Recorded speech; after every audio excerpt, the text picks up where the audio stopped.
Unless you're indoctrinated at some point early on, it's kind of like smoking. You tend not to pick it up later in life. I mean, there are exceptions to that. As a child, you were an atheist? Well, I just was not. Atheism has no content. I mean, being an atheist is like being a non-astrologer. You know, no one gets taught to be a non-astrologer. You just don't get convinced by astrology. So what were your parents? They were secular. I mean, God was just not talked about in the house. Oh, lucky you. And in your book, End of Faith, which I love, you don't really use that word. Yeah, yeah. So what would you say to people who say, because I hear this all the time, then what do you believe? Well, I mean, as you say, the irony is I never used the word atheist in this book, which actually touched off this movement's so-called new atheism. Your book did? Yeah. I thought it was me. Well, we collaborated. I'm kidding. I'm sure I stole some of your lines. But the point is that atheism is not a belief system. It is the rejection of a certain style of dogma, and it's the dogmas of religion. And so every Christian is an atheist with respect to Islam. They're not convinced by the claim that the Quran is the perfect word of the creator of the universe. They're not losing any sleep over whether or not to convert to Islam. And an atheist is just someone who goes one God further and just does not accept any of these unsupported claims. And what do you say to people who say to people like us, you're just being mean? You know, because I hear this all the time, you know, religion, it gives comfort to people. Why don't you let them have that? What is the answer to that and to convince people that, you know, that comfort comes at a price? Right, right. Well, there's this idea that religious beliefs can be kept separate, and they don't need to intrude into public policy, into politics, into science. And it's just not true. Insofar as somebody actually believes something, it inevitably shows up in the world. I mean, the beliefs are the means to organize behavior and emotion. And so presidents who really believe that the book of Revelation is a guide to the end times could very well lead us into wars that conform to those bogus blueprints. And we have a Muslim world that is lit up with notions of martyrdom and jihad. And these are beliefs, explicit beliefs about how you get into paradise and what it's worth living for and dying for. But I can almost hear people out there saying, but that's not me. I'm a religious person, but I don't believe like George Bush did. I mean, there's a story in the press, I'm sure you've seen this recently, that George Bush told Jacques Chirac in 2003 that he was asking his help to go into Iraq because he said the biblical demons named Gog and Magog. Yeah, yeah. I don't know about these demons, but Yeah, well, nobody does, as it turns out. Well, they're in the book of Ezekiel, and they're in the book of Revelations. But he said they were afoot in the Middle East. You know, what people say, well, that's not me. That's the extremist. Right. Well, it's not extreme. I mean, the issue there is that that should be horrifying to us, the Gog and Magog story, that those thoughts were rattling around Bush's head. But it should be horrifying but not surprising, because the evangelicals have been telling us for a century what they believe. 70% of evangelicals think that the Bible is a literal word of the creator of the universe and that all of those prophecies are valid. Yes. And about 40% of Americans generally believe this. So it's not just a few people believing these things. 80% of Americans think that Jesus literally rose from the dead, will be returning to earth to raise the dead. Francis Collins, who's like the poster boy for sophisticated faith now. I mean, he's not a fundamentalist. He's you know, a scientist who's now running the NIH. He believes. So wait. This is Obama's appointment. Yes. Let's set the table for people who don't know this story. I know who he is. Yeah. Francis Collins. He is a brilliant scientist. You can't deny that. He mapped the human genome. Yeah. Right? Well, he is often credited as a brilliant administrator, and he collaborated with 2,500 scientists who, in part, mapped the human genome. I mean, the problem is that you can be a working scientist and still believe unsupportable religious bullshit because nobody challenges it. I mean, that's... No, I know.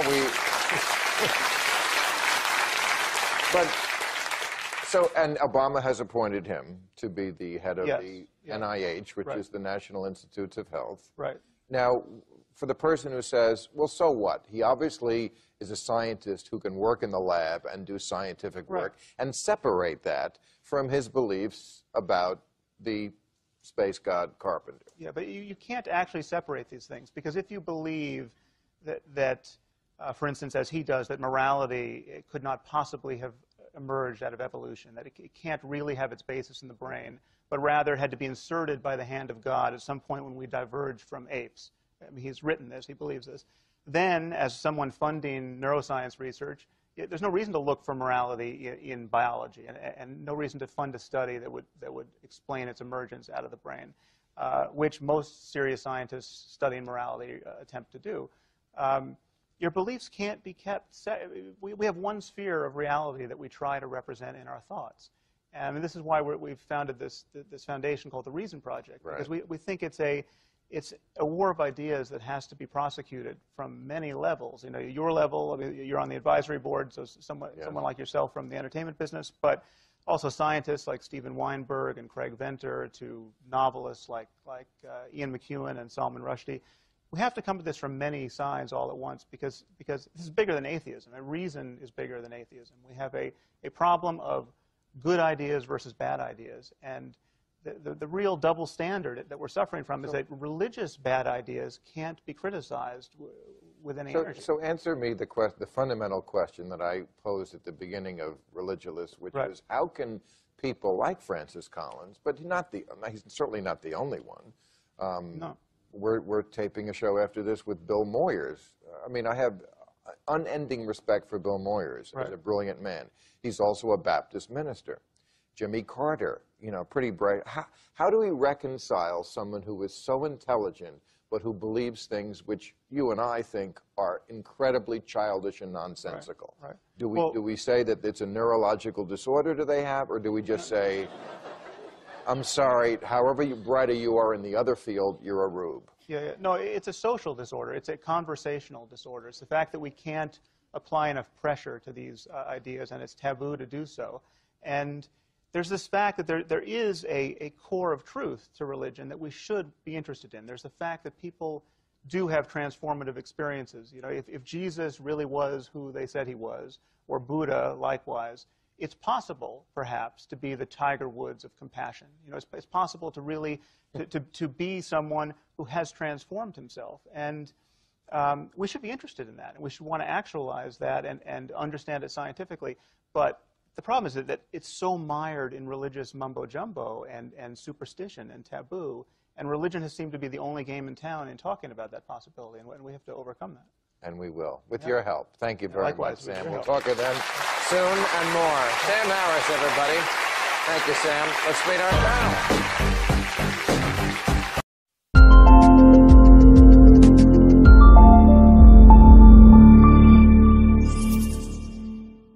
All Africans. I know our president is a loud tribesman. Why are we all African? You don't have to go back very far, only about 100,000 years, and all our ancestors lived in Africa, were African, and walked out of Africa not that long ago. So we are African, actually we're African apes. We're all African apes, and somehow brings us all together, don't you think? We're apes with a shave. Yeah, exactly right, yes. But Christine O'Donnell,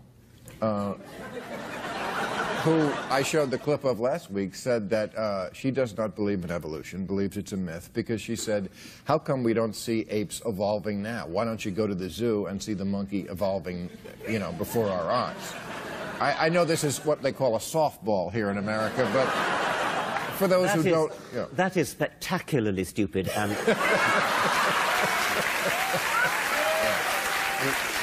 It's not...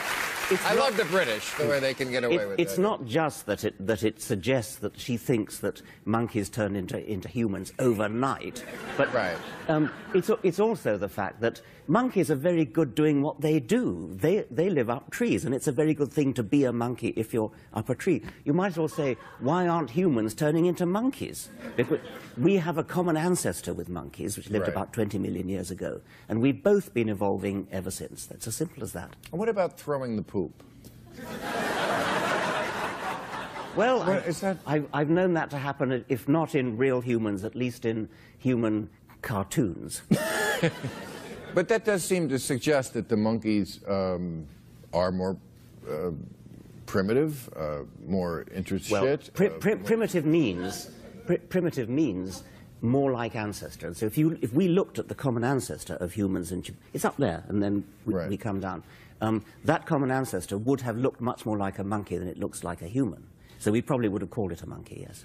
And the people who say evolution, you know, not real because we can't see it, this kind of stuff, in your book, which is marvelous, interesting, even to the layman, which is what I am, the layman, if I could appreciate it, anyone can, because I'm not a science person. You talk about, for example, the fact that lizards, even in our lifetime, were moved to an island, right, where they never were before, and we saw it in just a matter of decades. That's right. I mean, most of evolution happened before we were born and took much too long for us to see, but there are just a few examples, and these lizards is one. They were moved from one island in the Mediterranean to another, and within a couple of decades, they had evolved a completely new diet, and that had changed their jaws, even changed their stomachs, and they now got stomach valves. In just a couple of decades, just think what could be achieved in 1 million years, 100 million years. So when people say the Bible is real, what they're really saying is that ancient people somehow have more knowledge of it, somehow more wiser.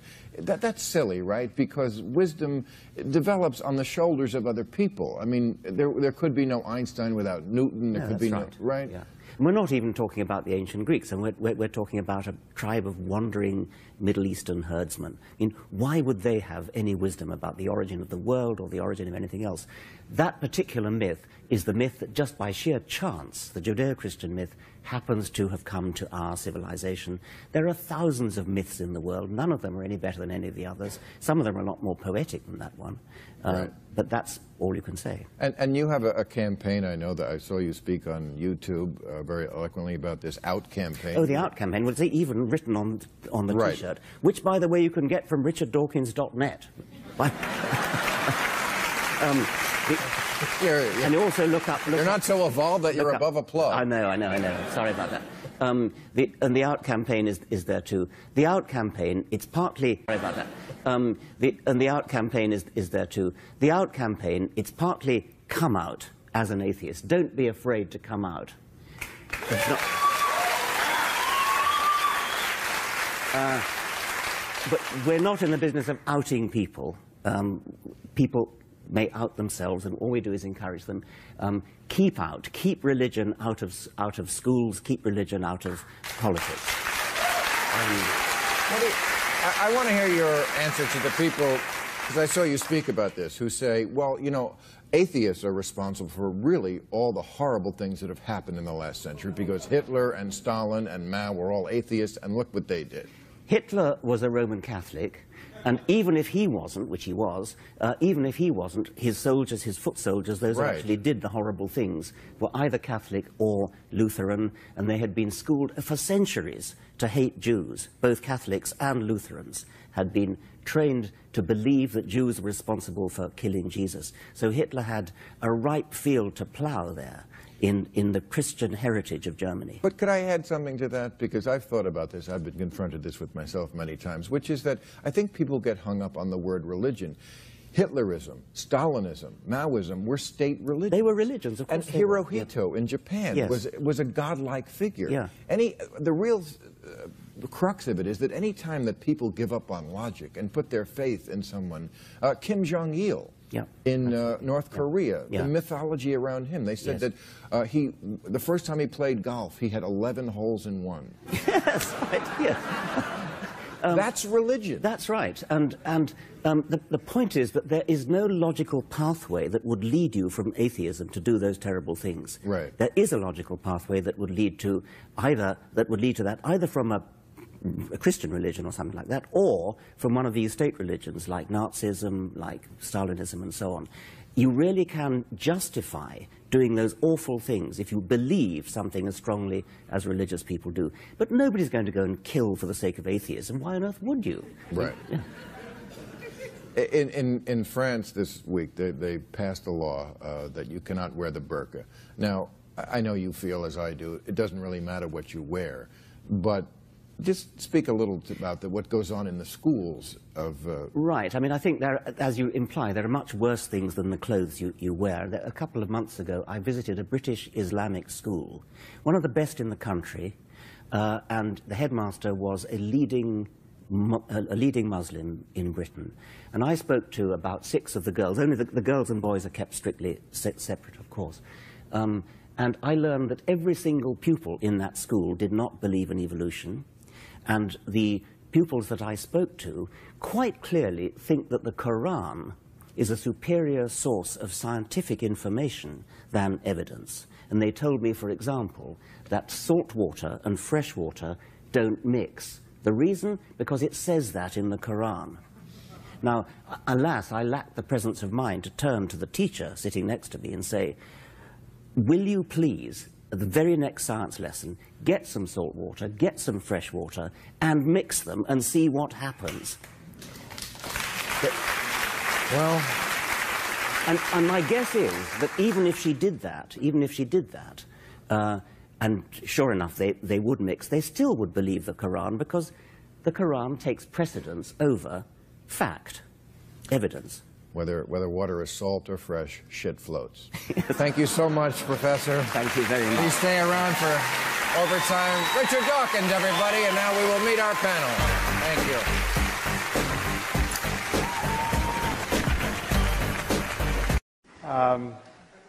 Ask yourselves, what is wrong with spending eternity in hell? Well, I'm told it's rather hot there, for one. Dr. Craig is not offering an alternative view of morality. Okay, the whole point of Christianity, or so it is imagined, is to safeguard the eternal well-being of human souls. Now, happily, there's absolutely no evidence that the Christian hell exists. Okay, and I think we should look at the consequences of believing in this framework, this theistic framework, in this world, and what these moral underpinnings actually would be. All right. 9 million children die every year before they reach the age of 5. Okay, picture an Asian tsunami of the sort we saw in 2004 that killed 250,000 people. One of those every 10 days, killing children only under 5. Okay, it's 24,000 children a day, 1,000 an hour, 17 or so a minute. That means before I can get to the end of this sentence, some few children, very likely, will have died in terror and agony. Think of the parents of these children. Think of the fact that most of these men and women believe in God and are praying at this moment for their children to be spared. And their prayers will not be answered. Okay, but according to Dr. Craig, this is all part of God's plan.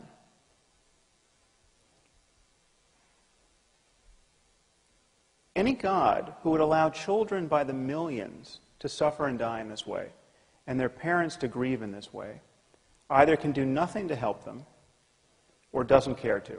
He is therefore either impotent or evil. And worse than that, on Dr. Craig's view, most of these people, many of these people certainly, will be going to hell because they're praying to the wrong God. Just think about that. Okay, through no fault of their own, they were born into the wrong culture where they got the wrong theology and they missed the revelation.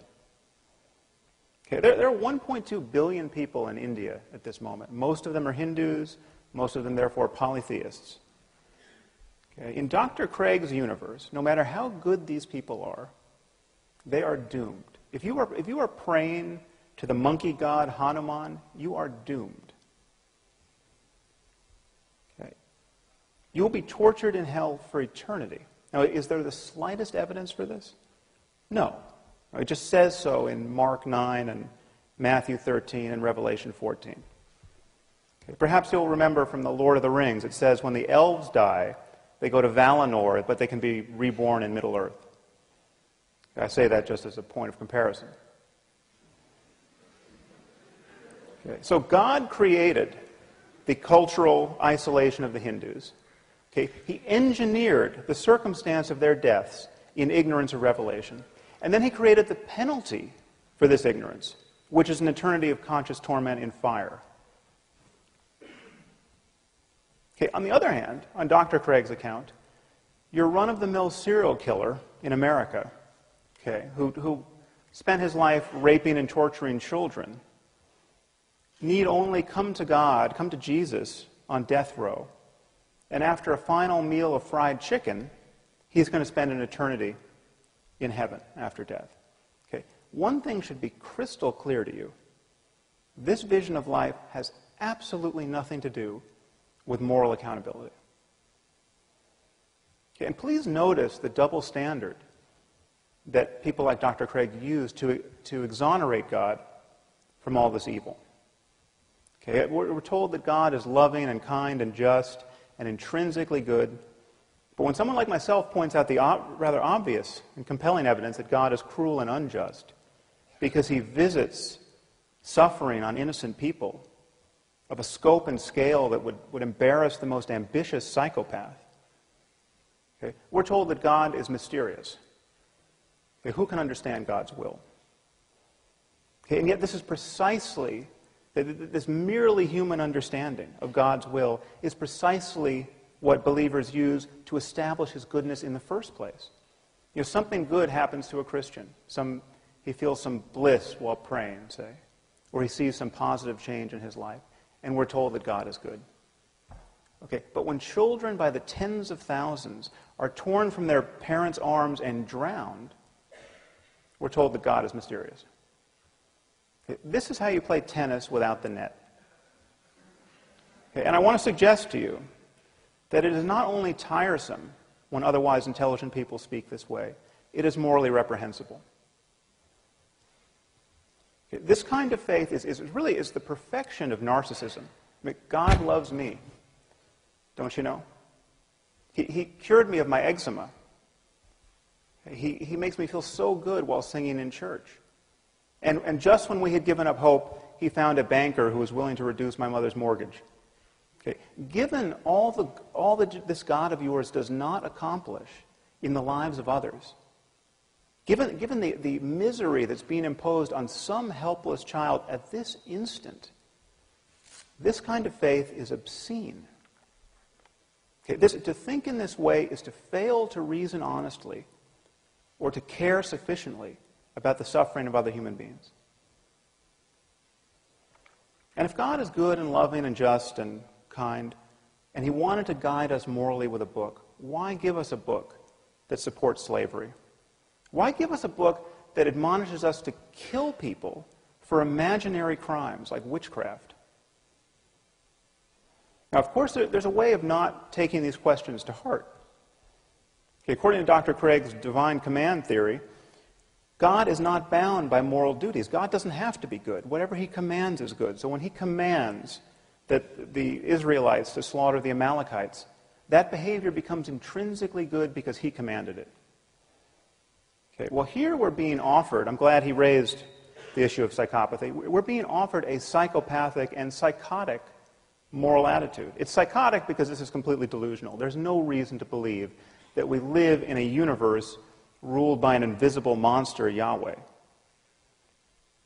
But it is psychopathic because this is a total detachment from the well-being of human beings. This so easily rationalizes the slaughter of children.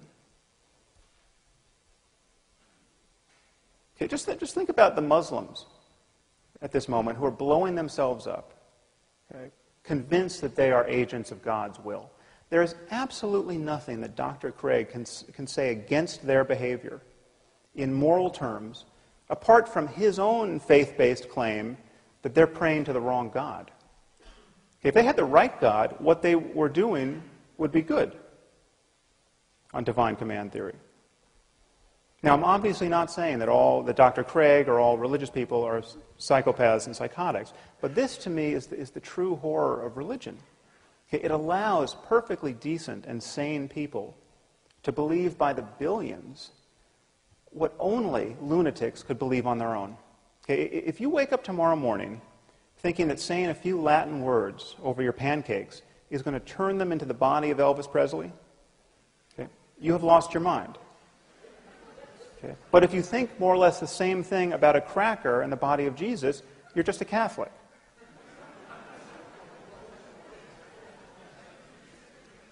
And I'm not the first person to notice that it's a very strange sort of loving God who would make salvation depend on believing in him on bad evidence. Okay, I mean, if you lived 2,000 years ago, there was evidence galore. I mean, he was just performing miracles, but apparently he got tired of being so helpful. Okay, and so now we all inherit this very heavy burden of the doctrine's implausibility.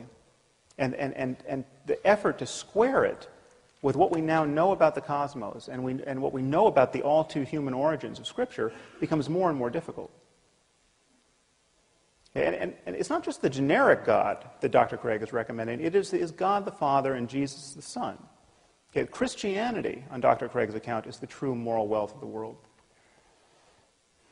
Well, I hate to break it to you here at Notre Dame, but Christianity is a cult of human sacrifice. Okay, Christianity is not a religion that repudiates human sacrifice. It is a religion that celebrates a single human sacrifice as though it were effective. God so loved the world that he gave his only Son. John 3:16. Okay, the idea is that Jesus suffered the crucifixion so that none need suffer hell, except those billions in India and billions like them throughout history. Okay, this is astride. This doctrine is astride a contemptible history of scientific ignorance and religious barbarism. We come from people who used to bury children under the foundations of new buildings as offerings to their imaginary gods. I mean, just think about that. In vast numbers of societies, people would bury children in post holes, people like ourselves thinking that this would prevent an invisible being from knocking down their buildings. Okay. These are the sorts of people who wrote the Bible. Okay. If there is a less moral framework than the one Dr. Craig is proposing, I haven't heard of it. Does God exist? Is religion a force for good or evil? Can religion and science go hand in hand? To find some answers, I've come to Oxford, home to the oldest university in the English-speaking world and the place where I studied as an undergraduate. One of the jewels in this city's crown is the Oxford Union, the debating chamber that's witnessed such legendary orators as Winston Churchill, Benazir Bhutto, and of course, Kermit the Frog. I've come back to the Union today to sit down with the world's most famous atheist, Professor Richard Dawkins, to put faith on trial and to ask, is religion evil?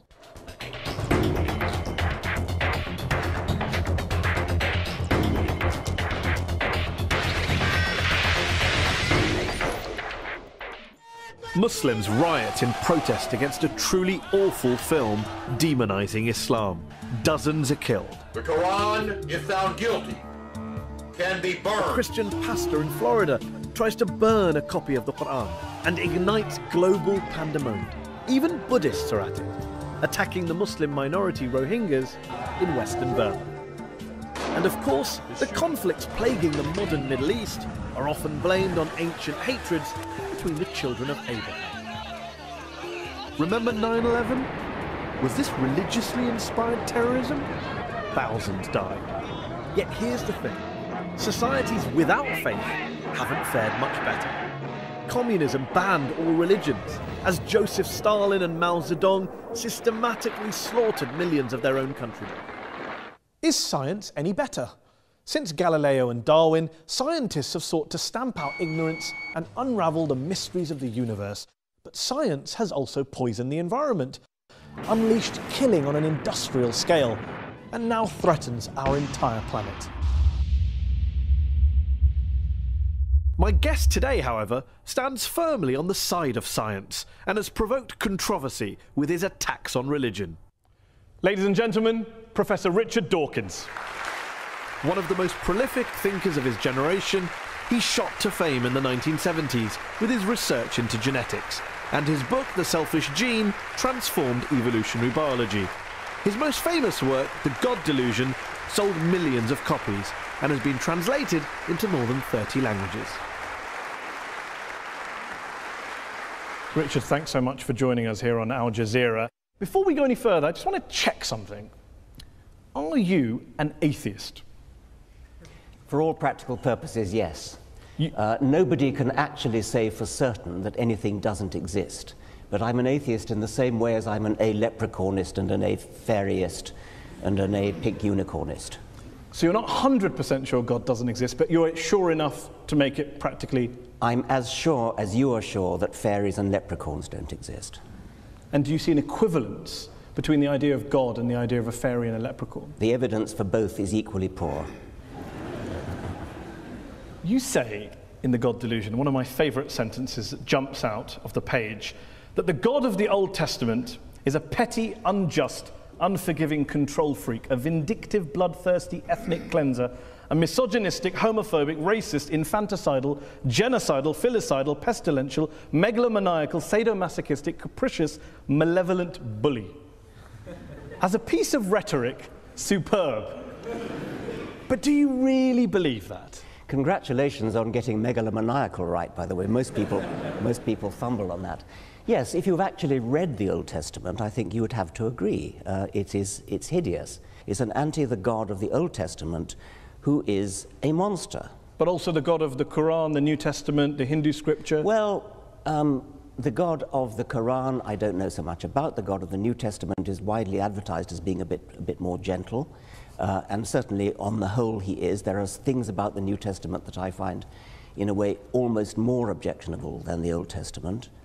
But the sheer horror of the character, I said he was the most unpleasant character in all fiction, because I regard it as fiction, of course.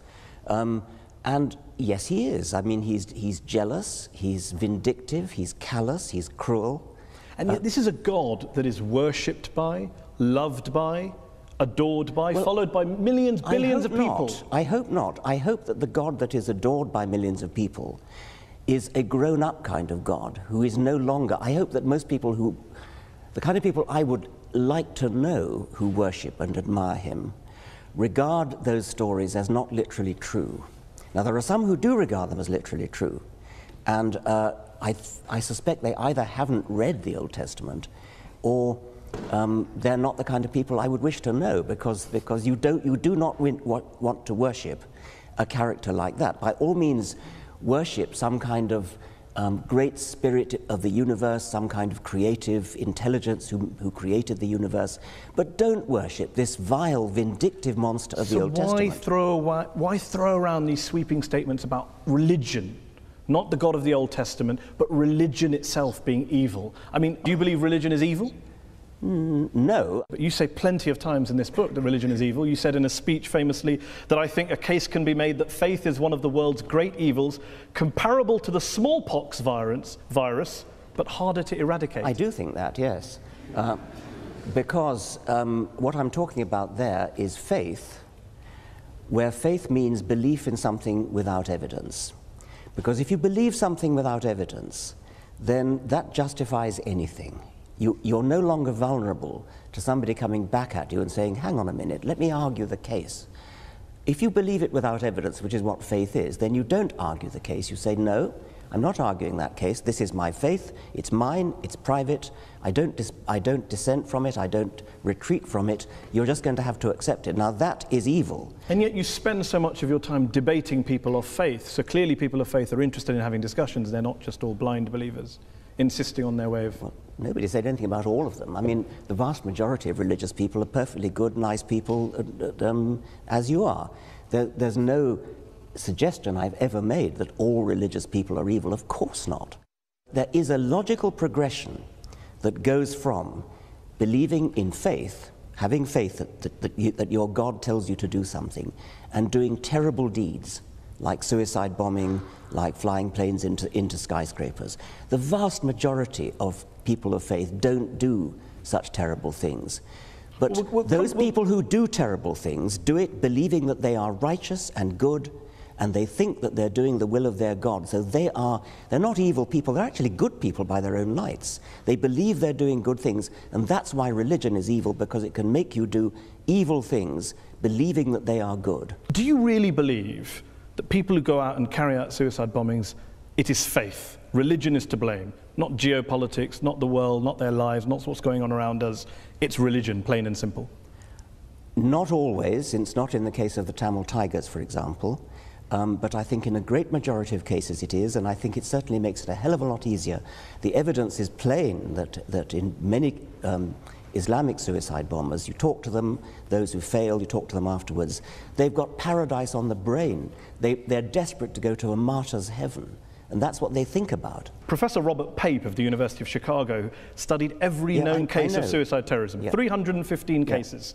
And he came to the conclusion that there's, quote, little connection between suicide terrorism and Islamic fundamentalism or any of the world's religions. The taproot of suicide terrorism, he says, is nationalism. It's about land, it's about power, it's about politics. It's not about faith. Faith is just a cover. What do you know that he doesn't know?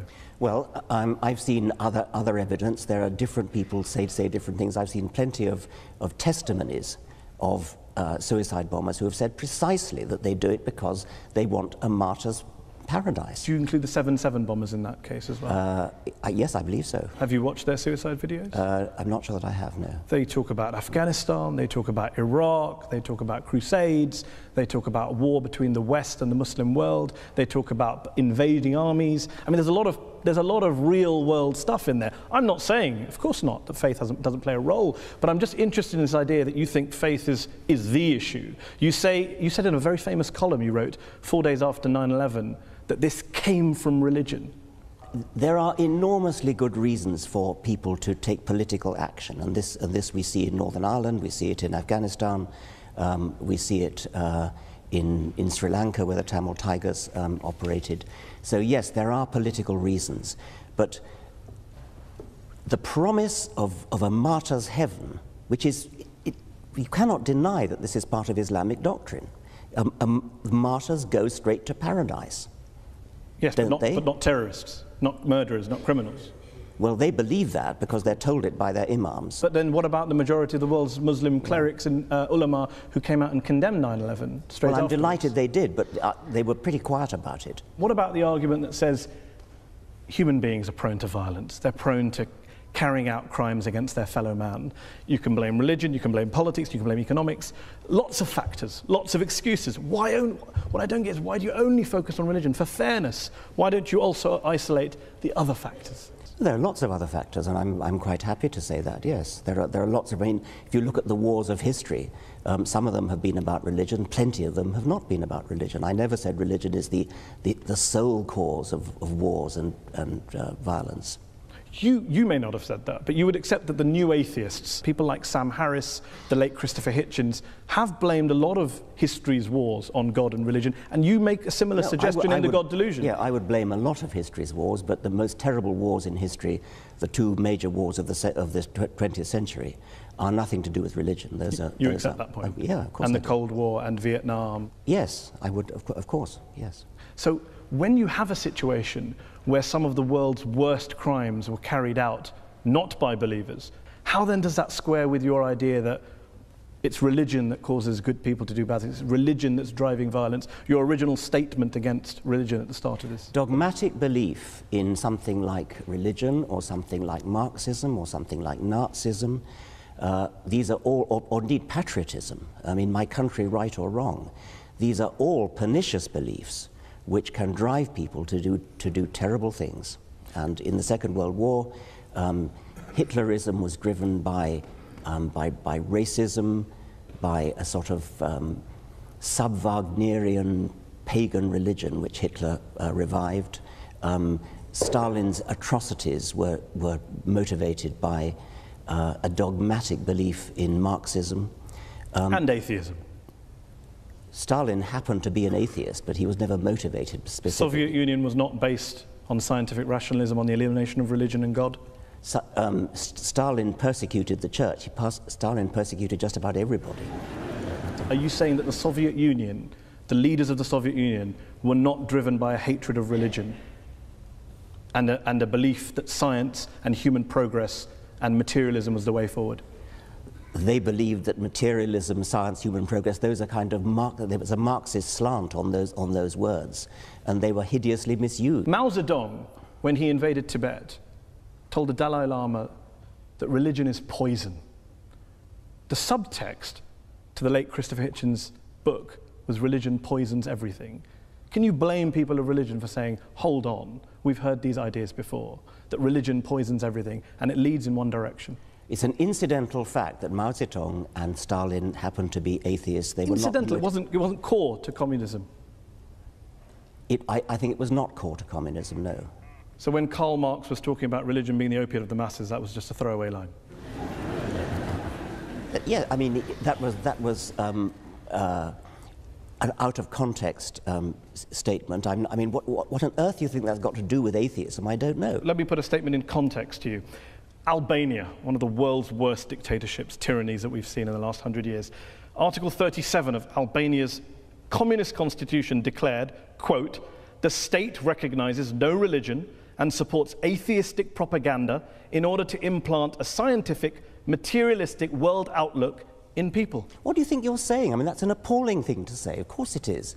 Why is that an appalling thing to say? What do you disagree with in that statement? Why would I want to support atheistic propaganda? I support science and truth. But you don't support spreading atheism. I support spreading science and truth. If that happens to be atheism, I support it.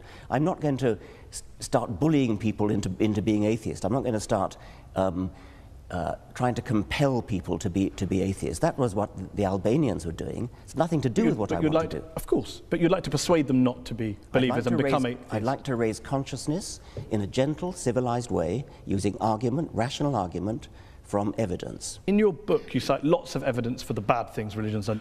What I wonder is, if you were being fair, wouldn't you have also included some of the good things that religion's done? My passion is for scientific truth. I don't much care about what's good and evil, actually. I care about what's true. Education gives you a different way of looking at the world. That's not the way that God works. The whole point of science is that it doesn't require faith, that it has evidence that backs up your beliefs. How does science help those people in Kabira? How does science help? Hang on. Wait a minute, over here. Carry on. Laurie's over here. Science doesn't need faith. The whole... How? In what way does science need faith?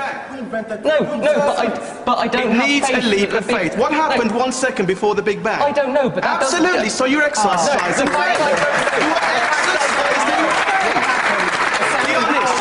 Be honest. Can I finish? Right. Absolutely. The fact that I don't know is what happened a second before the Big Bang doesn't, assuming you can even consider a second before the Big Bang, assuming time existed, doesn't mean that science never will know that. Didn't say that. So that means that you are exercising faith. Yeah. No, it means that I'm working on the basis of the best available evidence. You are exercising faith. Be honest. Who gave it evidence?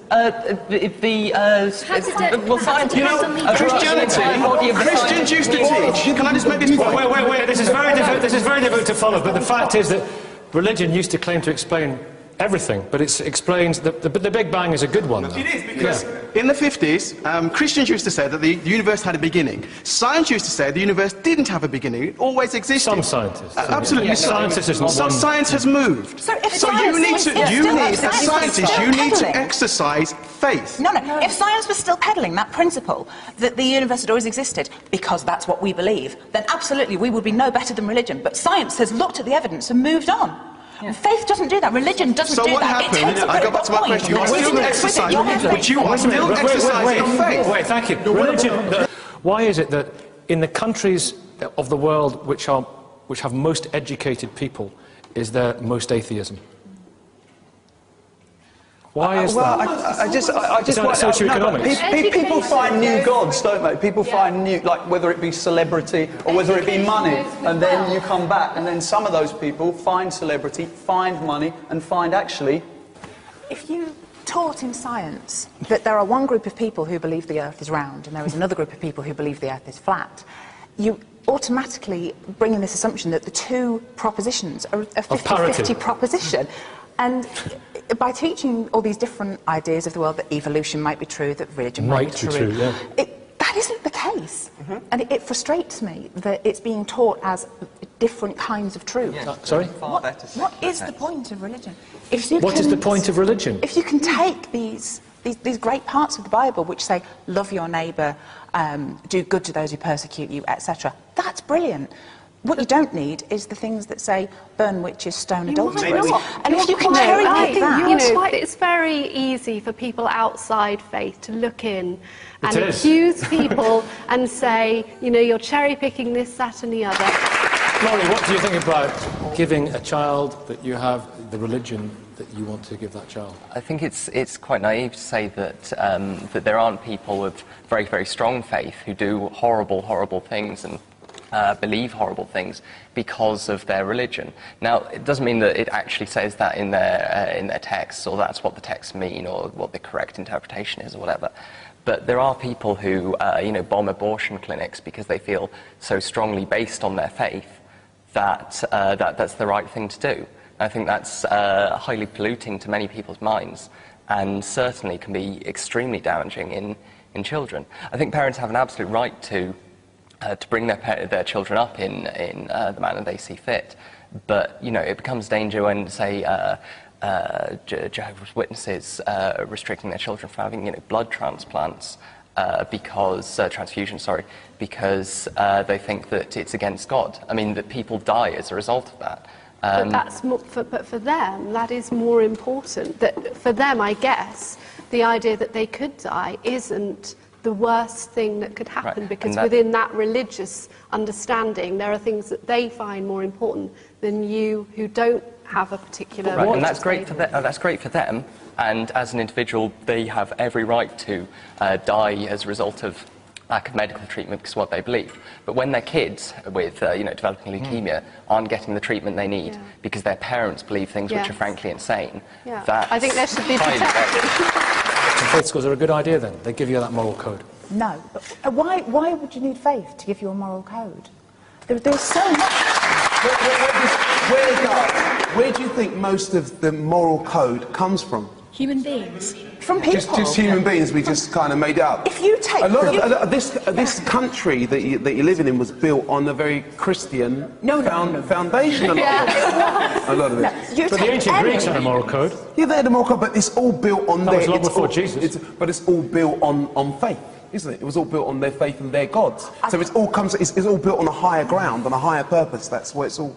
Any of the human rights legislations that have come in the last 50, 100 years, the legislation against homophobia, against sexism, you take any of those things, against slavery, how many of them came from the Bible? Religion is consistently opposed a lot of over those, the years. A lot of those.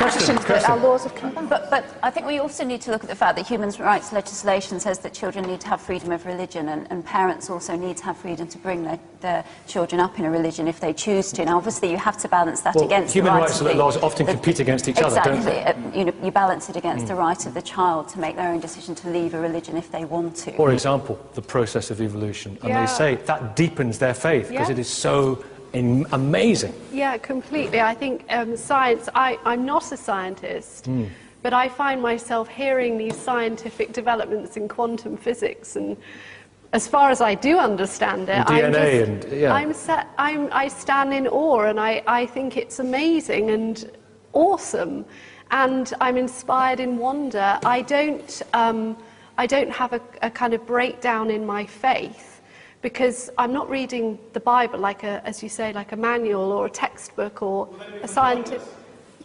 Excuse me. It's pointless. I'm sorry to interrupt you, but, you know, if you get rid of the Bible and say that you have to follow evolution, then the whole basis of the Bible breaks down. The whole basis, the whole point of us being here, the whole concept of sin. Your faith may break down if you don't believe in creationism, but it doesn't. Very disingenuous of Christians to There are many people who read that, many scientists, and it has deepened. I know Christians deepened their faith because it is such what?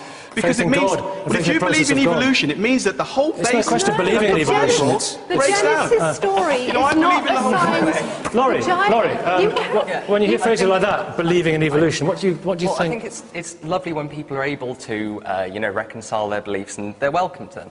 The problem is that a lot lot of, well, as this man's demonstrating, a lot of religious people make scientific claims, make claims about the natural world, whether that's the virgin birth, whether it's the nature of the development of life on this earth. They're making claims which can be testable by science, are hypotheses which can be tested with evidence, and time again they've been demonstrated to be inaccurate, to not hold up to the best evidence we can get. Now, if you want to have faith in God and believe that there's some kind of spiritual force in the universe, that's fine, great.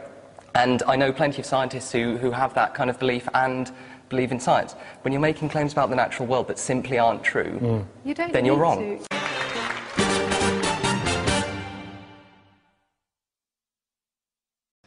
And consider Christianity. The entire doctrine is predicated on the idea that the gospel account of the miracles of Jesus is true.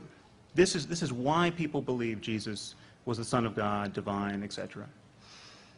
This textual claim is problematic because everyone acknowledges that the Gospels followed Jesus' ministry by decades, and there's no extra biblical account of his miracles. But the truth is quite a bit worse than that. The truth is, even if we had multiple contemporaneous eyewitness accounts of the miracles of Jesus, this still would not provide sufficient basis to believe that these events actually occurred. Well, why not? Well, the problem is that first-hand reports of miracles are quite common, even in the 21st century. I have met literally hundreds at this point of Western-educated men and women who think that their favorite Hindu or Buddhist guru has magic powers. The powers ascribed to these gurus are every bit as outlandish as those ascribed to Jesus. I actually remain open to evidence of such powers, but the fact is that people who tell these stories desperately want to believe them. All, to my knowledge, lack the kind of corroborating evidence we should require before believing that nature's laws have been abrogated in this way. And people who believe these stories show an uncanny reluctance to look for non-miraculous causes. But it remains a fact that yogis and mystics are said to be walking on water and raising the dead and flying without the aid of technology, materializing objects, reading minds, foretelling the future, right now. In fact, all of these powers have been ascribed to Satya Sai Baba, the South Indian guru, by an uncountable number of eyewitnesses. He even claims to have been born of a virgin, which is not all that uncommon a claim in the history of religion. Or in history generally. Genghis Khan supposedly was born of a virgin, as was Alexander. Apparently, parthenogenesis doesn't guarantee that you're going to turn the other cheek.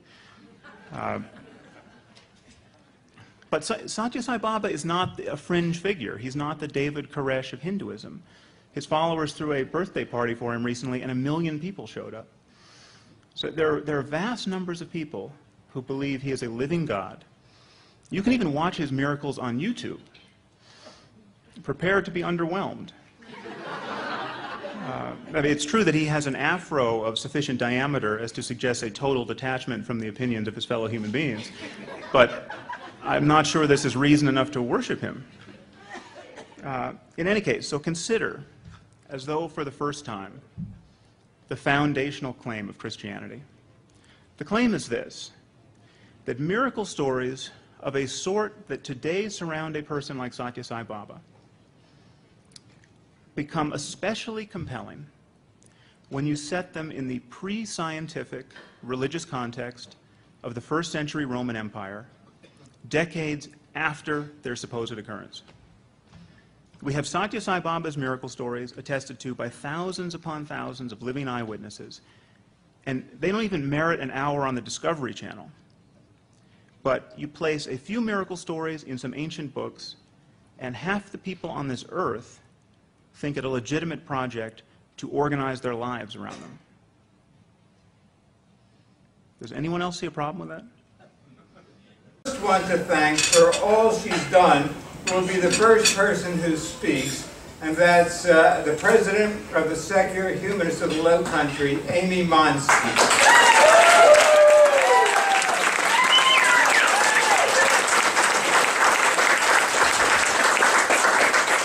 She also happens to be the coordinator of the Secular Coalition for South Carolina. She started the first Camp Quest in South Carolina and has done many more things. After Amy says a few words, we'll have Elizabeth Cornwell, who's executive director of the Richard Dawkins Foundation, followed by Sean Faircloth, who gave that rousing introduction last night, and is also director of policy and strategy of the Richard Dawkins Foundation. And then we'll have some other guy say a few words without the word foundation. But first we'll have Amy Monsky.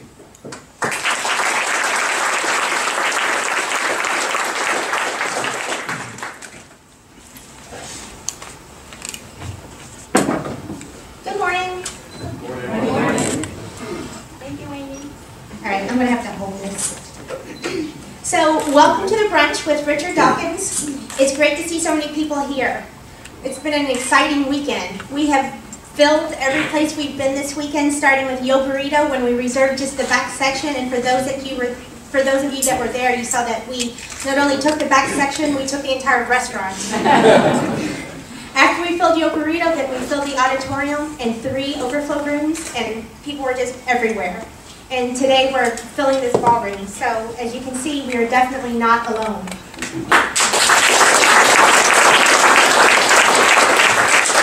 So as Herb said, I'm the president of the Secular Humanists of the Low Country. We are the local community. We're no longer just a group, we're a community of atheists, humanists, free thinkers, agnostics, you name it.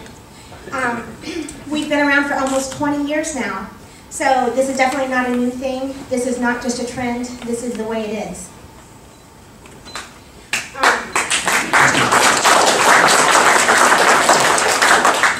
We do lots of things each month, lots of fun activities. Many of them are social. We do monthly speaker meetings. We are bringing Andy Thompson in this month. He'll be the speaker next Sunday. That's at 4 o'clock. If anybody that's not familiar with what we do, he'll be here at 4 o'clock at Gage Hall at 4 Archdale Street. He's going to talk about why we believe in gods. We also have a... Not us. You don't believe in a god? I think I might be in the wrong place. Okay, also we have a movie club, we have a book discussion group, we have happy hour, we started a trivia night each month.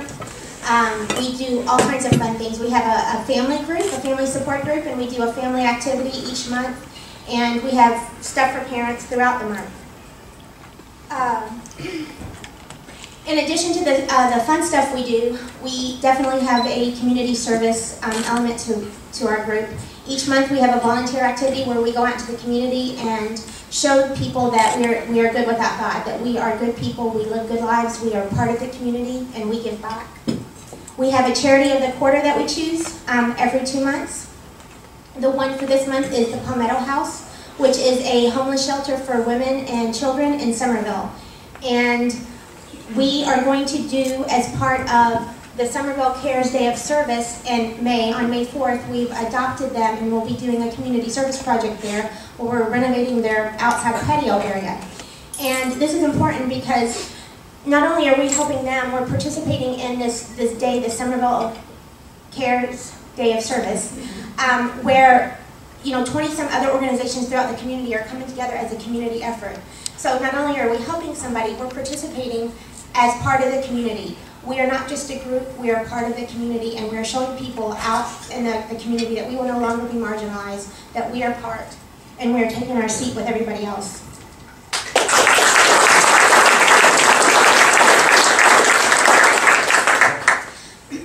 Along the lines of showing everybody that we're not going to be marginalized anymore, I'm sure many of you are familiar with the Flowertown Festival.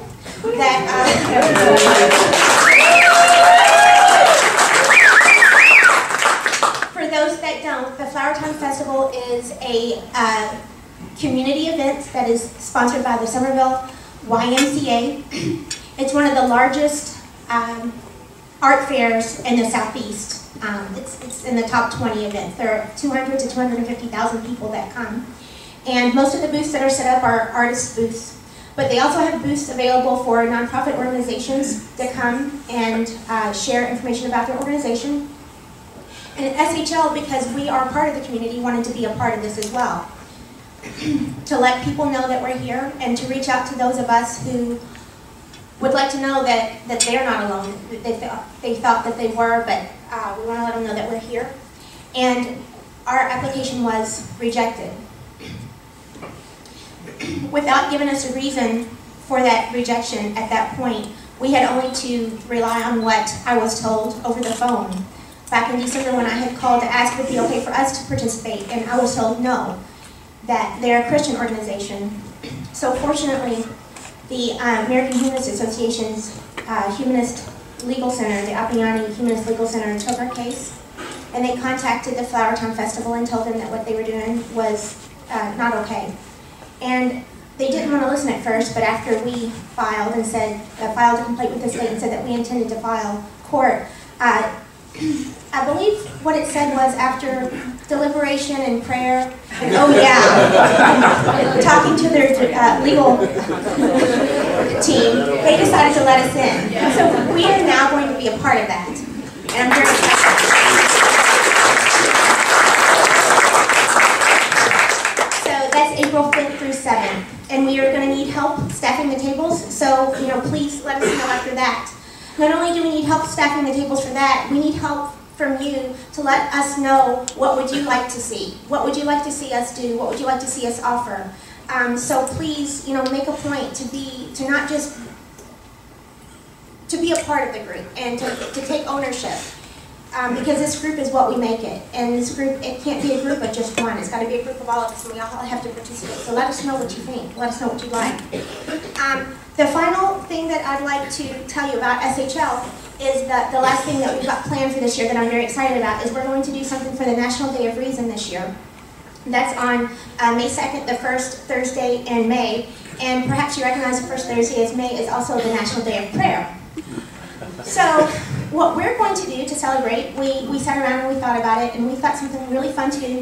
We're going to have a free thought slam, kind of like a poetry slam where we're going to go into a coffee house and have an open mic night, and everybody can come up and read their favorite free thought quote. So look for details on that, but that's in the works. So I guess I'd like to close by saying this group, for me personally, has been an amazing experience. And I love the entire free thought movement. And over the last 4 years, to see us grow, not just in this local community, but as a larger community, has been amazing. And looking at the future of the group, or the future of the movement, it's definitely with our youth. And I want to end by just telling you about Camp Quest, if you don't know about it already, that it's a summer camp for kids from humanist, atheist, etc. families. And because our movement is growing so much, I think that the Camp Quest is such a vital part of that for our youth, to give them the community that we here as adults, I know there are a few children in the room, but mostly this is a community of adults, that we need to provide this for our children so that we can pass it on and continue to grow. So Camp Quest is a traditional summer camp with a focus on humanist values and critical thinking, and where we teach kids not what to think, but how to think. And that is for Camp Quest, South Carolina. We have one in South Carolina.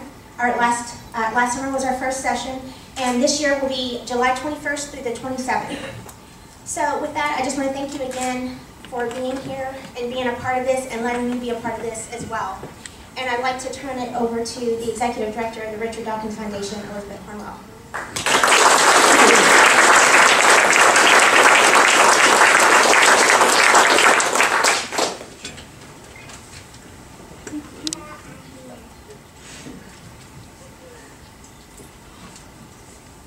Good morning. Charleston is just a beautiful city. It's the first time I've been here, and it's just lovely. I do want to pay special thanks to Sharon and Herb Silverman, who've been our hosts here, but also Herb has been niggling me for the past, 8 months, knowing that Richard was going to be coming here, saying, can he come to Charleston? When can Richard come to Charleston? And it's not always easy to say yes because we don't, this Richard's schedule is pretty tight, but I'm so glad it finally worked out. So thank you, Herb, for being persistent.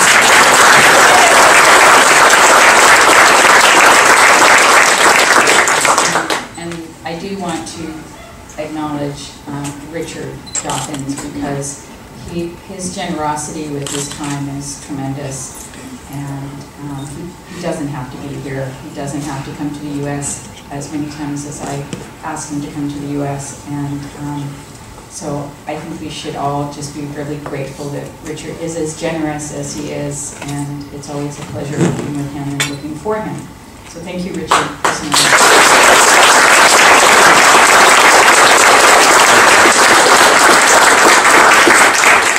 I'm just going to tell you a few things about the Richard Dawkins Foundation here in the U.S. We just, in fact, Richard was just in Miami. He was visiting a professor there, and we did a rather large talk in the, Richard did in the basketball court, and we had well over 4,000 people attending that talk. It was a great crowd. And that same day, we also launched our Spanish language website, which is has the look and feel of our English language website. It's pretty much run by a group of people in Mexico City. So it does translate some of our articles into Spanish, but mostly what this group does is find articles that are pertinent to the Spanish language communities. Spain, South America, Central America, Mexico, as well as the United States and the Philippines. So it's a tremendous, it's been a tremendous effort by our web team in Colorado, and we do have some tremendous people working for the Richard Dawkins Foundation. We dedicate so much of our time and effort and funds to our website, and I hope all of you have visited that website. And it's just a pleasure working with these people, and the reach that we're getting already is pretty tremendous with over 1 million hits a month. But with the Spanish language website, we hope to extend our reach to areas that really, really do need to know that there's community out there. There is a very, very strong undercurrent of secularism in the Spanish-speaking communities. So please, if you get a chance, let people know. If you could tweet or put it on your Facebook or on your blog, we'd appreciate letting us know. We will be doing this type of thing with some other groups as well. We want to do one in Arabic. We're going to be doing one in French, and I think our next one that's going to roll out is in German. Not that there's like a huge problem in Germany, but they are interested. There is a lot of science and things, and there is a creeping religion throughout Europe. So we're looking for people who can actually sort of run the website. So it's not us. It's not people who are not within the community who are running the website. We want people in that community. We also hope to do one with African Americans, with gay and lesbians, with ex-Mormons, ex-Muslims, and so on. So we're growing that, and hopefully we will eventually reach every corner of the world. And your support has been letting other people know about this website really, really does help us. And the foundation is also involved, obviously, in bringing Richard around to different areas to speak. There will be a tour coming up in September and October for his new book, which is his autobiography. And that's a big part of what we do and we get Sean Faircloth out speaking, and I know that Andy Thompson, who is also one of our trustees, is going to be here next week, and I do encourage you to go see his talk. It's an excellent talk. His book is excellent, and Andy is a terrific person, and again, great to work with. And I'm sorry, he wanted to be here this weekend, but was unable because of work constraints. But the other things that the Richard Dawkins Foundation has been doing, things like providing childcare at conferences so that people could bring their families. One of the things that has been a concern is how do we bring more women into the movement. And of course, one of those things, women tend to be the provider for childcare, so we try to offer childcare, and that seems to have gotten a good response. And for more things that we're doing, we have done things with non-believers giving aid in terms of raising money to help in disasters. We've raised over $500,000 for Haiti, and have raised money since then for other, to helping others. But mostly it's trying to reach out and let people know that there is a community, that there are lots of people, and I think we really saw that last night, the fact that we had to turn people away. And I do want to mention that for anyone here who didn't get to see that, within the next 2 weeks we should have the videos up. And we also have, was anybody there for the taping with Richard and John Huddleston? Okay, so that's what I remember. So people were showing up so early.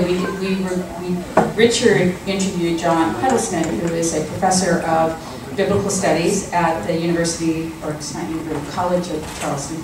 And we went to the auditorium earlier, and much to our surprise, there was already people showing up, and this was at 3:30. So we took advantage of it, and we had some people sit down in the front of the audience and conducted the interview on stage, and that will also be on our website very, very soon. And again, one of the things that we do and we pay for are to have these events filmed, put on our website for free so that people can download them. They can share them with their friends, they can send them off to others. We're about communicating. We're about trying to get as many people to understand how we feel as secularists, as atheists, not as much to convert people, but at least give them the opportunity to read about why we are atheists and secularists, and why, as a community, we need to form together. And that leads me to introducing our next speaker, which is Sean Faircloth, who is our Director of Strategy and Policy at the Richard Dawkins Foundation. So he's on our political arm of things and understands lobbying and understands politics. And of course, as you got to hear him last night, an incredible speaker and able to get people excited about what we do and building grassroots organizations. We can't do this alone. Richard Dawkins cannot make changes happen on his own. Nor can Herb, nor can Amy, nor can any single individual make things happen. It takes us organizing. And as I've said again and again, if the Christian right can do it, we can do it. I mean, we have to be smart about organizing. We have to be smart about running for things like school boards. We have to be smart about writing letters to the editor. We need to let people know that we are out there, as Amy said, and not just talking amongst ourselves. We need to stand up and really take back the traditional values, the real traditional values that this country was based on. So without further ado, may I welcome Sean Faircloth.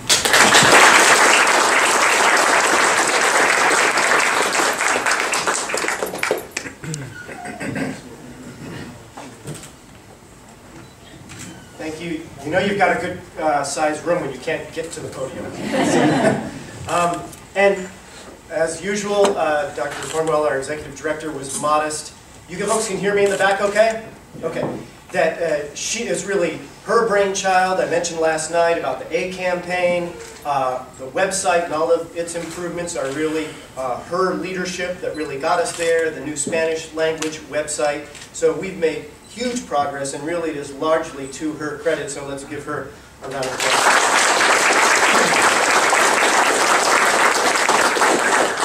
I'm also very upset because Elizabeth and I were in the DC area and we've gone to trivia games together, but I'm upset that Amy actually has an organized trivia group. I'm deeply jealous of this area. I was speaking to a group in back and a woman back who was talking about morality and atheism and humanism, and the first thing that popped up in that discussion of morality was sex. And then I was talking to a group at the front. I was talking to a woman, Vera, who's African American, and she was talking about how there was a lot of good reasons why folks remain in African American churches that are very logical and reasonable. And I want to kind of connect those two things, if I can. First, with the the thought from the back of the room, isn't it interesting that a lot of times when we hear morality these days, the first thing it translates to is sex? Well, I just want to make a little suggestion, a little old-fashioned morality. Consenting adults. How about that? Here's another one. Number 2, I was a politician in Maine for 10 years. Here's a little bit of old-fashioned small-town morality. Mind your own business. How about that for some morality about sex? Because when I was a kid, my parents, they weren't politicians themselves, but they were involved in the political process. And at that time, they really admired, as they should have, giants who walked this earth. And 2 giants who walked this earth. One was 5'6", and his name was Martin Luther King. And another giant was 5'9", and his name was Robert Kennedy. And no 2 people ever had more death threats that they knew about, that they were told about from the FBI. They knew every day when they got up in front of huge crowds the risk that they were taking. Now, these were 2 religious men, but I want to tell you, when the ruling came down from the Supreme Court in 1962 that there won't be government-imposed, government-orchestrated prayers in public schools, what did Dr. Martin Luther King say? He said he agreed with the decision.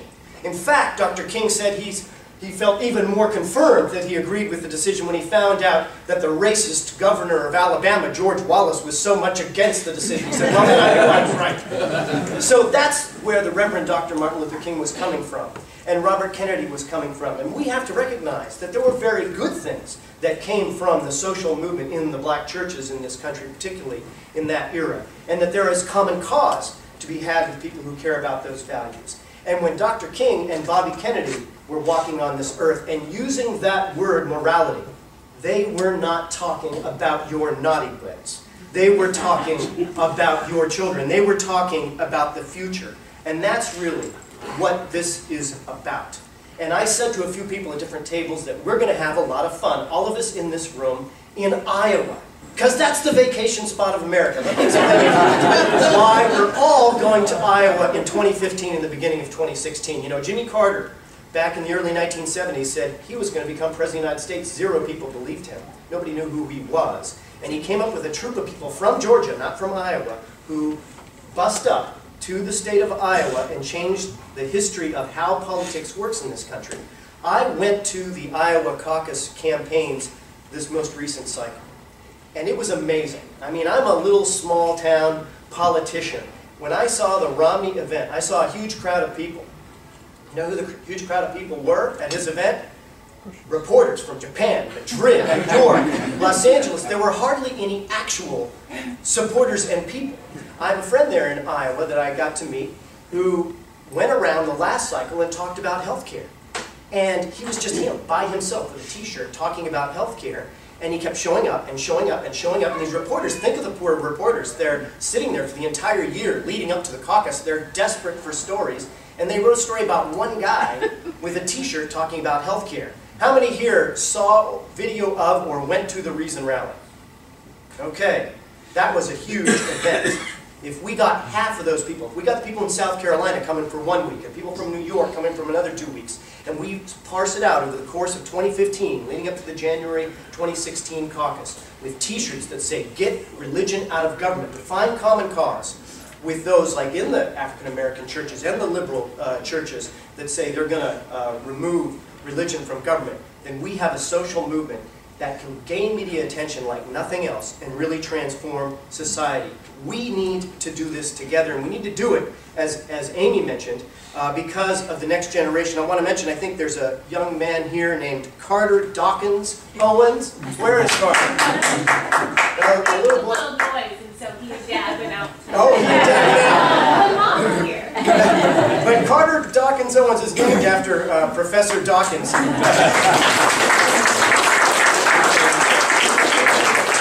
And I am convinced, based on evidence, what is happening for us is historically transformational.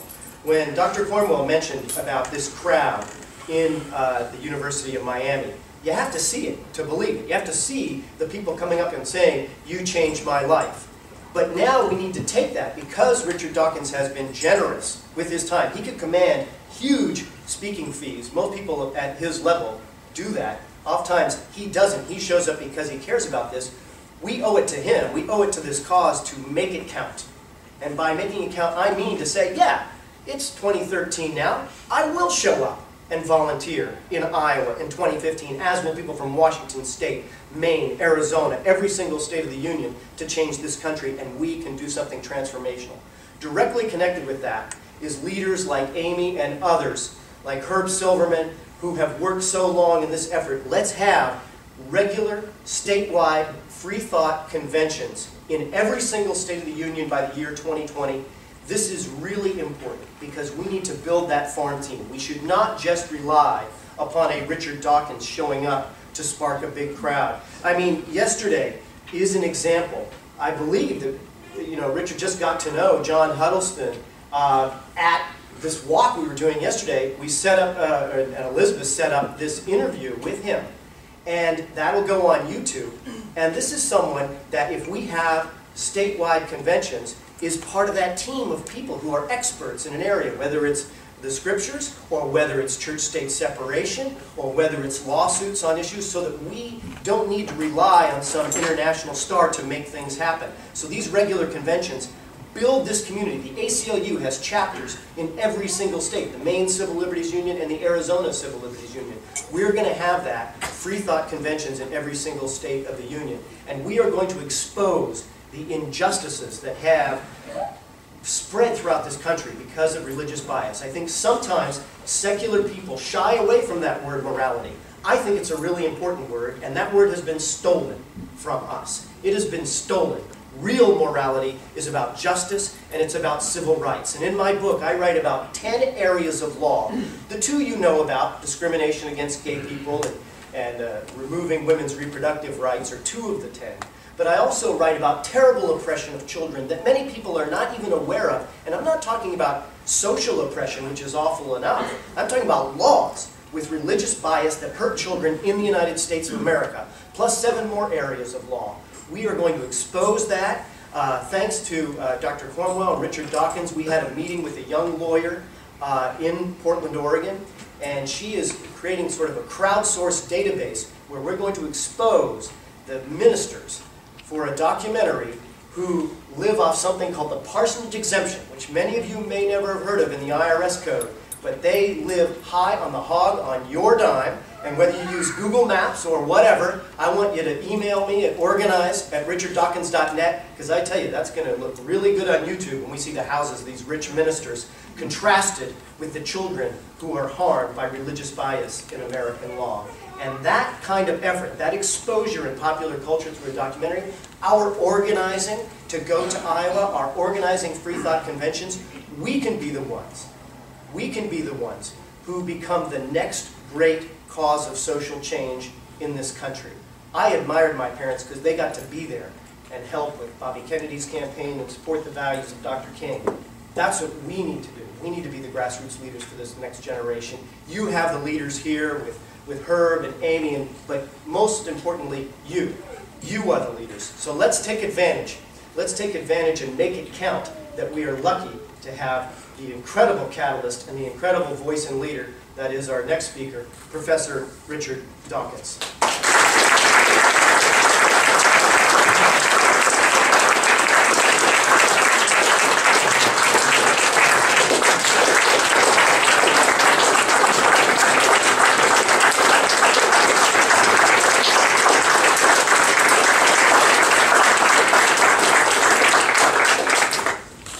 I haven't come with a prepared speech, and I shall be brief.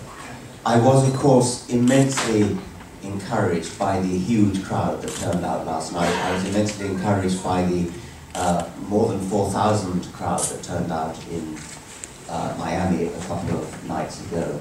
Clearly, we are on the march, and you've heard from Elizabeth and Sean the kinds of things that are going on, and Amy and Herb. So I am very, very encouraged by that. I think it's as well, though, to mention some things that are rather discouraging. Many, many times before, and also on this particular trip to America, I meet young people, such as people here, who say that they are atheists, but that they are disowned by their parents or estranged from their parents, or their parents have thrown them out, or their parents are not inviting them to meals and things like that, because of what I could only call bigoted prejudice. I wonder whether we could have a show of hands of people who are in any way estranged from their parents or have difficulties with their parents because of their stand. And that looks like about half the room. And that, I think, is a shocking indictment of something, and I'm not quite sure what. I don't want to make the suggestion that these problems are purely American. In Britain we have somewhat different problems, and one of our problems is, I'm sorry to say, Islam, which I think is less of a problem here. Only this morning I had an email from Lawrence Krauss, who many of you may know, a great hero of the free-thinking and intellectual and scientific movement. Lawrence spoke at a debate against a Muslim spokesman in University College London last night. And I don't know whether you know, but University College London is a beacon of free thinking. It was the first university in England to be founded on purely secular lines, and the first university in England to admit women and men on equal terms. At University College London last night, when Lawrence turned up for this debate, he found, well actually he suspected in advance, because I warned him in advance, that the Muslim organisers were proposing to have the audience segregated by sex, with the women sitting at the back, shades of Rosa Parks. I warned Lawrence about this and encouraged him to cancel the event. He contacted the organisers and was told that it was fine, they were not going to have segregated audience. He turned up at the University College London and found that indeed they were segregated. The women were sitting at the back. There was a separate section for men and a separate section for couples. Were they asked for their marriage certificate? Lawrence immediately protested and was given permission to announce to the audience that anybody could sit wherever they like. 3 young men, whom Lawrence described as nice, gentle kids, got up and moved from the men's section to the women's section. They were then descended upon by security guards who threw them out on grounds that they were a threat. Threat to whom? Lawrence then packed his bag and said he was leaving, and Lawrence walked out. Good for Lawrence.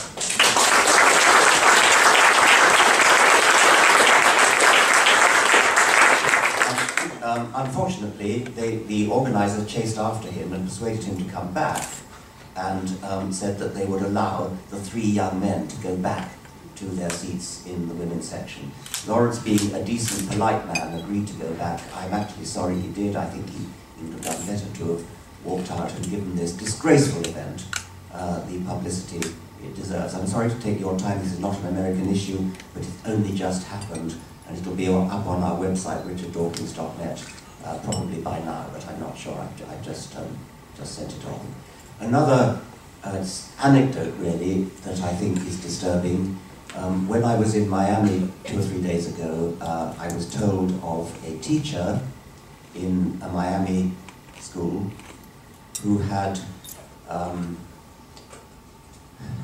taught evolution, and there was a complaint by one child who complained to her parents, and the children complained to the school. The school disciplined the teacher and forced the teacher to stop teaching evolution. Because I think I told you last night, the teacher was enterprising enough to import another teacher who was a professor at the University of Miami to teach evolution.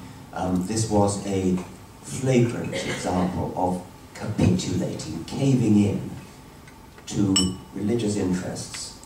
Because we have all, and it's the same with the case at University College London, we've all been brainwashed, whatever our own opinions, we've been brainwashed into treating religion with kid gloves, as though somehow it deserves special consideration. If you think about that incident in London last night, and imagine that instead of being segregated by sex, there had been a section for white people, a section for black people, and as in apartheid South Africa, a section for coloured people, as they called them.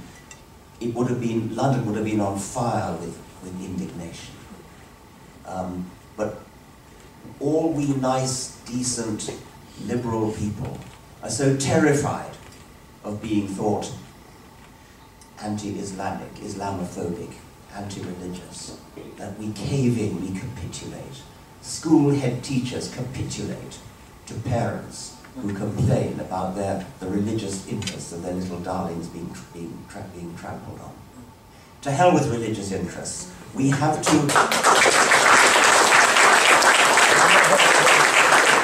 have to stand up for much more fundamental interests of decency and enlightenment. And that's what the people in this room are about.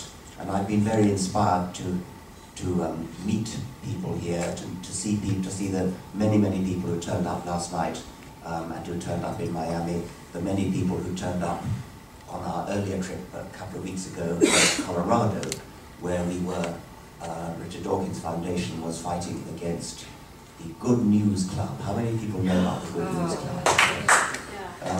The Good News Club, it seems, is running a special drive in Colorado at the moment.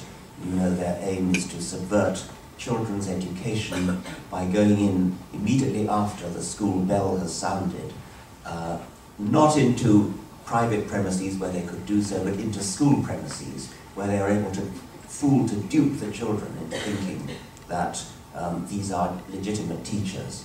And so the children go home puzzled and confused because a teacher has told them that they're going to hell if they don't accept Jesus as their Lord and Saviour. Something like that. Of course, it's not a teacher. It's a member of the Good News Club. And owing to some kind of remarkable decision by the Supreme Court, they're able to do this. So we were in there trying to alert the parents and the citizens of Colorado to this menace. And we brought in Catherine Stewart, whose book, The Good News Club, I strongly recommend to you. And she made speeches in both Colorado Springs and Denver. Well, as I said, I think we're on the march, and I think we shouldn't underestimate the difficulties that lie before us, and the show of hands that we had of people here who've been estranged from their parents as a result of their simply thinking for themselves is an indication of the problems that we have. So we are moving, we're going in the right direction, but we have problems, and don't let's underestimate them. So thank you all for your staunchness in this fight. And of course I'd like to add my thanks to Herb and Sharon and all the others who've shown us such wonderful hospitality here. Thank you very much indeed.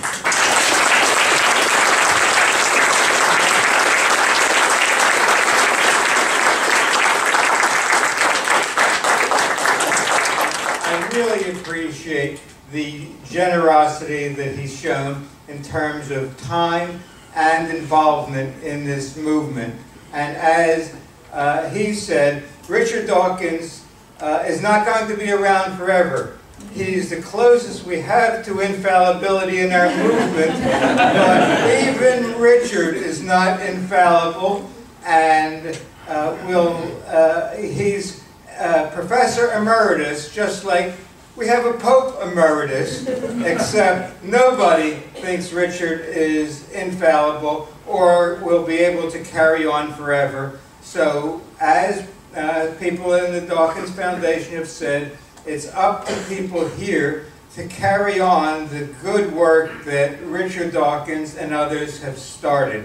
And hopefully in 20 years or so, people will be honoring some of you at national conventions for the work that Richard Dawkins and his group have helped inspire you to do in the future. So thank you all.